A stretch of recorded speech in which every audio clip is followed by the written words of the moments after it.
leen ak jàmm yéen ñi nga xam ne saa yu ne rek yéen a ngi wéy di taataan xibaar ci seen bile di Info 228 TV Sénégal. ñuy dooree suñuy xibaar ci mbir mi nga xam ne xew na ni ki démb le 28 mai ci àllarba gi dialogue national bi nga xam ne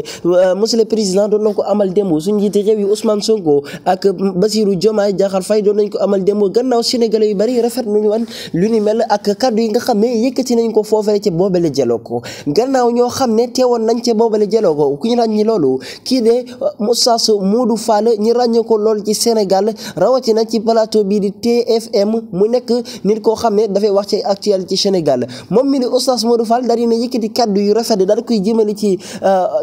Bassirou Diomaye Diakhar Faye ak premier ministre Ousmane Sonko mu nekk daal di leen dénk daal ne réew mi daal seen réew la te it yéen a ngi liggéey bu baax yéen tamit defoo leen ci lenn lu dul lenn ñoru leen ci réew mi di Sénégal lu dul liggéey Sénégal mën a jëm kanam.